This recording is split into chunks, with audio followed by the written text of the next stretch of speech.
This message is for President Bola Ahmed Tinubu.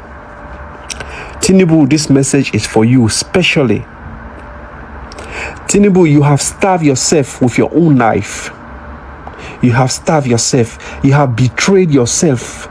You think you betrayed with the Hausas, but you have betrayed yourself. Tinubu, you know, and I know, Buhari never supported you. You know, Fulani never voted for you. You knows that. We were told, we the Hausa, we were told not to vote for you. Yes, we were told. We voted for you and Shatima not because of an individual. We voted you because of your tone as a Yoruba. Yoruba and Hausas had been living together more than 500 years before Fulani could come in the Hausa land. Hausa and Kanuri, we have a very good relationship. Because of these two tribes are not Fulani, is why we decide to vote for you guys. But you guys have turned your back against us. But you have done it to yourself, not us. Because our vote still stand.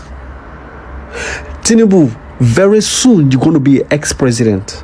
As I speak now, Fulani are running campaign against you. And we, the Hausa that voted for you, you have turned your back against us. So we're going to vote against you too. Tinubu, in your campaign, you said security going to be your number one priority. But now security is not even part of your list.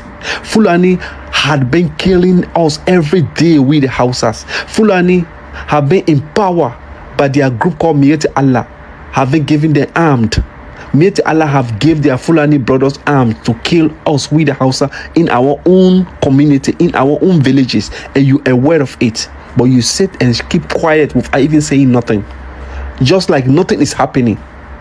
You even embrace Fulani more than we the Hausas. You embrace the minority against the majority, which is going to make you to be ex-president. Fulani are 2 to 3% of the population of Nigeria. And we the Hausa, we are 33% of the population of Nigeria. So we're going to use our vote to make you ex-president because you have betrayed us. Have you ever speak all the killing that Fulani had been killing in Katsina, Sokoto, Zamfara, Gusau, Kano, Kaduna? Have you ever speak about it? Have you ever come up to criticize it? Have you ever come up to take step against it? No. You even embrace them. So it means that you are part of it. It is in your favor. You think it is in your favor. You embrace it. You think Fulani are in your favor, right? You don't know Fulani. Tinubu, you don't know Fulani. Fulani are betrayers. Fulani, they are running campaign against you. And for your information, we are not going to vote for you. We are not going to vote for Major Al-Mustafa.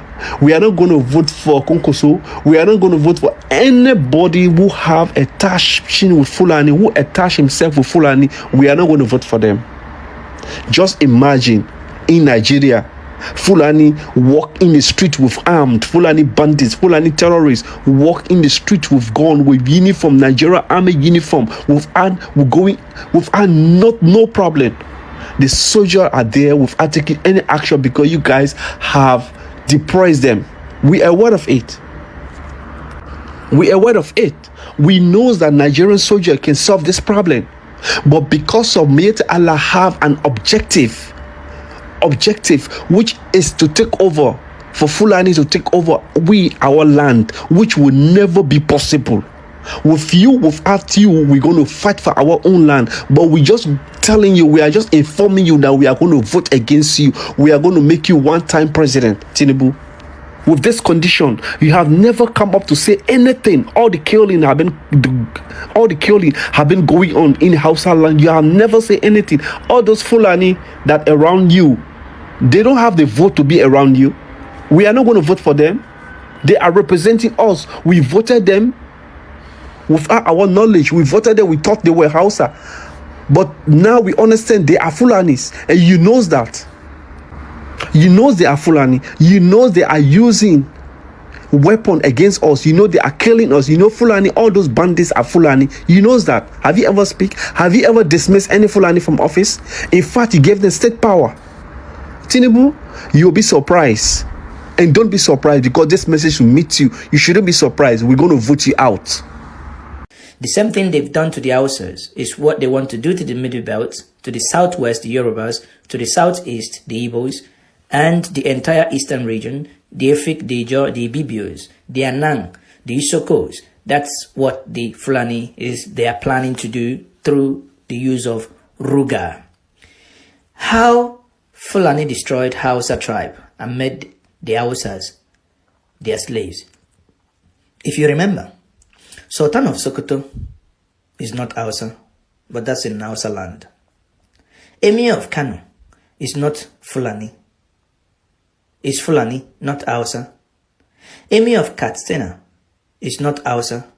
Emir of Gwandu is not Hausa.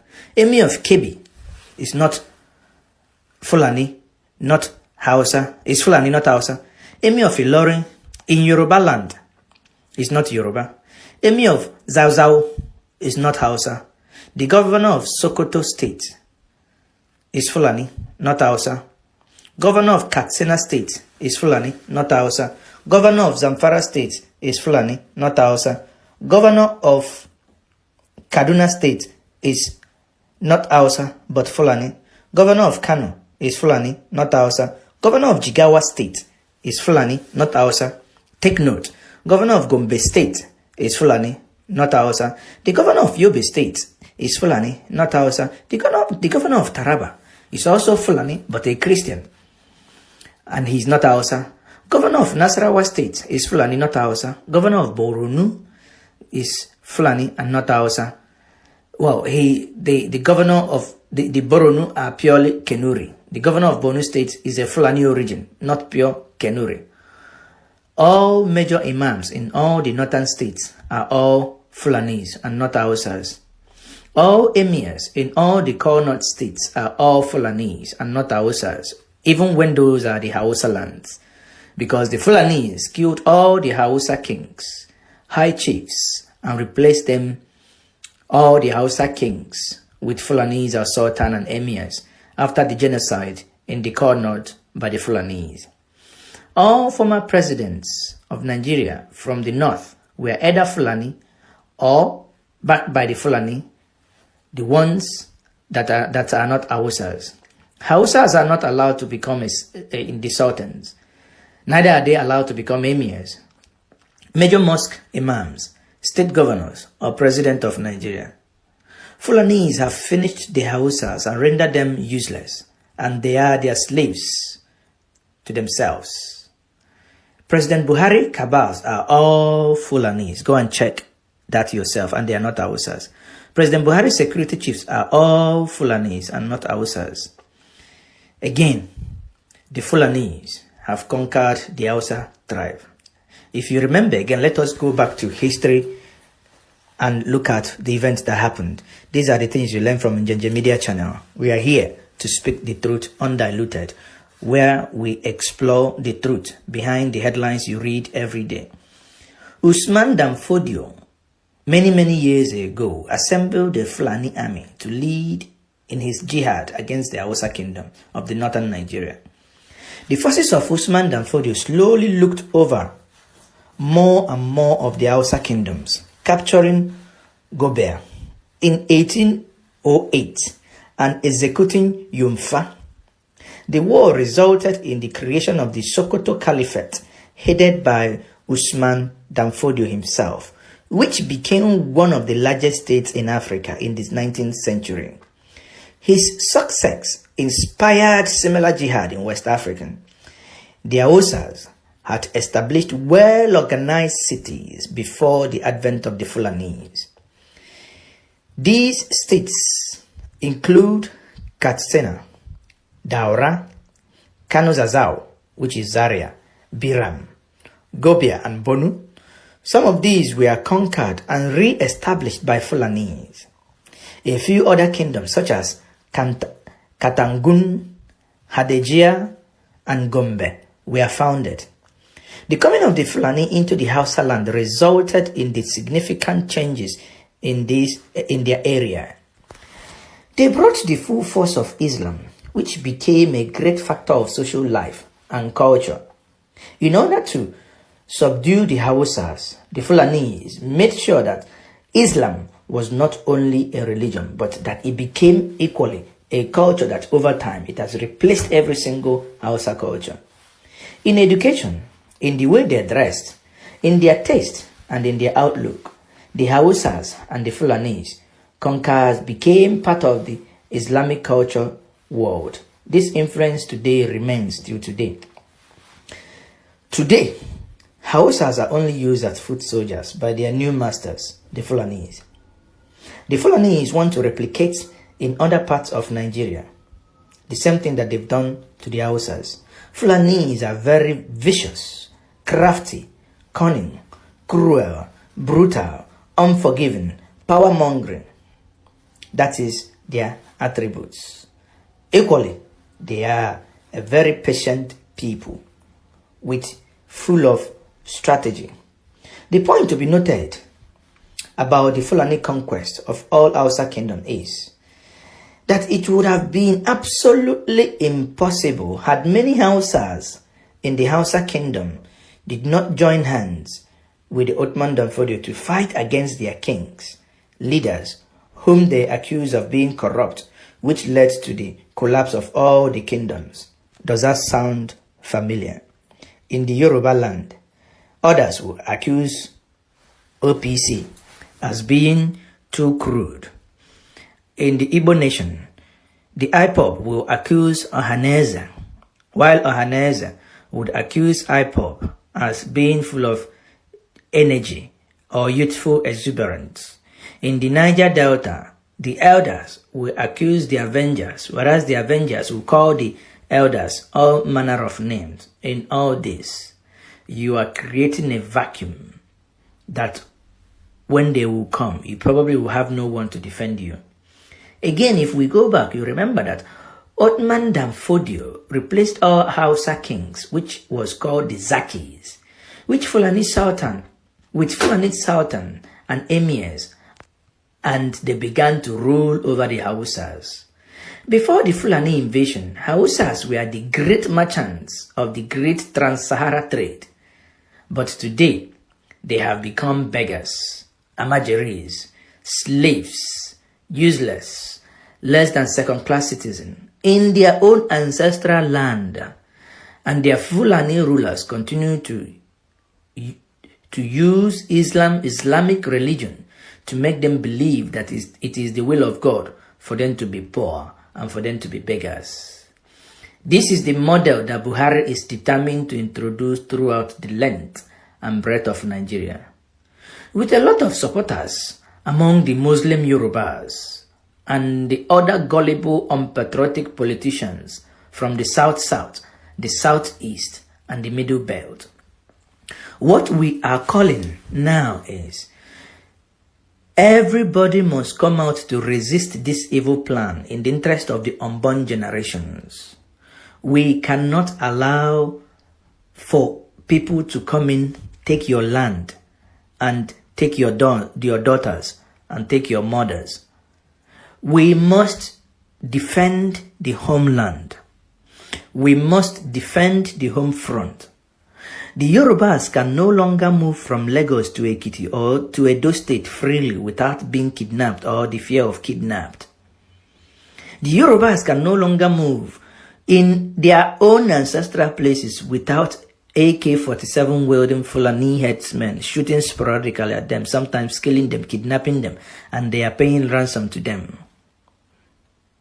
It is time for the people of South to wake up, form a united front, and say no to the impending calamity.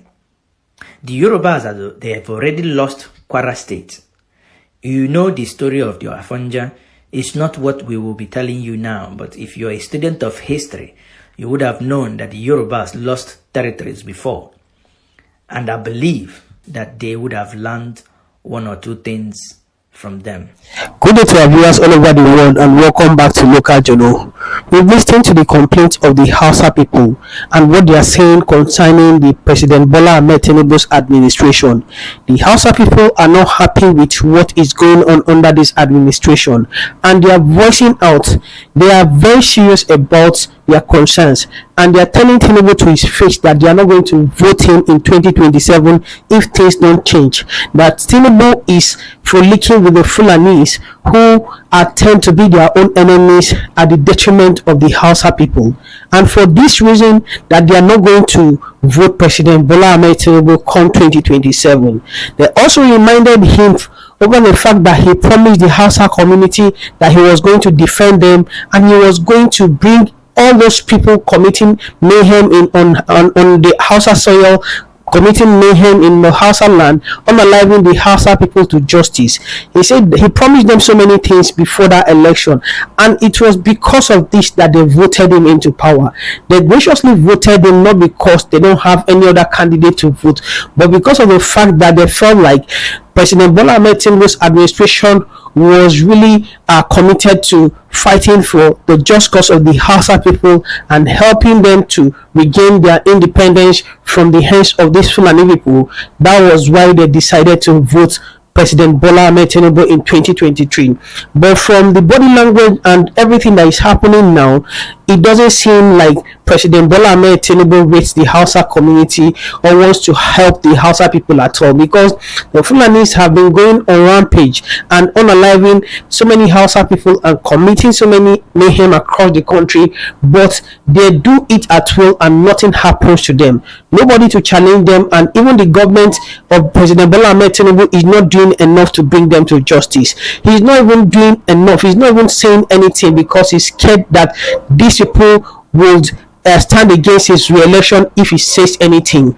And so this, for the Hausa community, is an affront and an insult on them, because for them they feel like the Fulanis are being valued more than the Hausa people. And so for that, President Bola Ahmed Tinubu feels like he needs the support of the Fulani people than the Hausa people, and that is why the Hausa people are coming out to say that since President Bola Ahmed Tinubu is behaving and his body language is saying that he loves or prefers the Fulani, or he's scared of the Fulani people, and that he cannot fight for the Hausa people, and he cannot redeem his image and redeem all the promises he made during his manifestos, they are not going to vote him and they are not going to do anything with him. That all the appointees he made from the north, that they are all Fulani people, that he never even cared to even appoint any Hausa person or any Hausa prominent leader. Rather, all these appointees from the northern part of the country are all these Fulani cronies, and for this reason that they are not happy with Tinubu at all, and they are going to show him their might if he doesn't desist from this, or if things doesn't change before that time comes. Now for me, this is the problem. Tinubu is already in a fix at the moment. In spite of the fact that so many people call him the master strategist, I think 2027 for me is going to test the political intelligence of President Bola Ahmed Tinubu, because currently now, if you go to the southeastern part of the country, he doesn't enjoy their support, and if you go to the south part of the country as well, because of what played out in Rivers State, where he enforced a state of emergency on them, their body language isn't saying that they want him back in 2027. And coming to the middle belt, because of the insecurity ravaging this region and his inability to bring this insecurity under control is another problem for him. And when you go to the southwestern part of the country, it's not every Yoruba there that likes Tinubu. And the north, where he's supposed to be banking on, or the region he's supposed to be banking on to win, Atiku will be coming out from that region, and this problem of insecurity that is also going on there is another problem for him. And coupled with the fact that the Hausas are now coming out to say that they are not going to vote him because of the fact that he supports the Fulani and he prefers the Fulanis to the Hausas, is also a big problem for him to worry. Of course, Tinubu needs to do so many things to pacify this group of people before 2027 comes. If not, he probably has his own way of coming back. He might have another way of coming back through the back door. Else, in a free and fair election, and with the sentiment that is currently going on, I don't think all odds are favoring him. Kindly drop what you have to say in the comment section, and if today is your first time to visit our channel, please kindly like, share and subscribe to our channel.